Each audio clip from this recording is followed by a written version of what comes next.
minute. But first, I'm joined now by Harvard Law professor Laurence Tribe. He's also the co-author of To End a Presidency, The Power of Impeachment. Professor Tribe, I appreciate you being with us. I want to read a statement from a conservative former judge, Michael Luttig, who advised former Vice President Mike Pence on how to handle the January 6th election certification vote. He wrote, saying today, "There is not an attorney general or special counsel of either party who would not bring charges against the former president for his efforts on January 6th to overturn the 2020 presidential election. He has dared, taunted, provoked, and goaded DOJ to prosecute him for his offenses on and relating to January 6th for 2.5 years.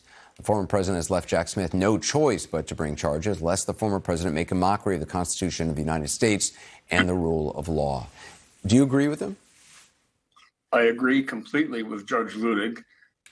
Special counsel Jack Smith had no choice, and the target letter is one that makes it absolutely clear that within days, we don't know if it'll be this week or at the very beginning of next week, Donald Trump will finally be indicted for his role in the attempt to overturn the election by any means possible, including aiding and abetting an insurrection, the most serious charge short of treason that could be lodged against the former president. What makes you confident that would happen so quickly at the end of this week? You're talking possibly end of the Thursday day, Friday, or Monday or so of early next week. What makes you confident of that? Because in the last letter that he received, I think it was about 3 weeks before the actual indictment came down.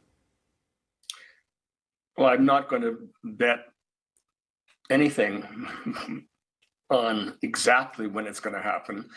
I do think it's more likely to be quicker this time because we have seen a parade of people called by this grand jury, all the people around Donald Trump.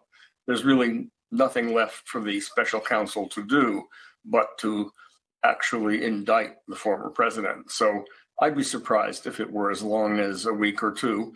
I wouldn't be shocked, but one way or another, it's going to happen. It's going to make it very difficult for the former president to keep claiming that he is the victim of a witch hunt. As Judge Luttig said, he has made it impossible for any self-respecting special counsel or attorney general not to charge him. All of the people who were engaged as foot soldiers in the violent insurrection, they have been systematically charged. For the person who called them to Washington, who watched while they became violent, who encouraged them to remain violent, who made it clear that his sights were on his former vice president, for that person to escape accountability would mean that we have one rule of law for ordinary citizens and another for a former president. That can't be what we have in a democracy. When he was president, the rule that he invoked was, you can't charge me, I'm president. When he ceased being president, he said, you can't charge me, I used to be president. Well, that's not the way a democracy works. That's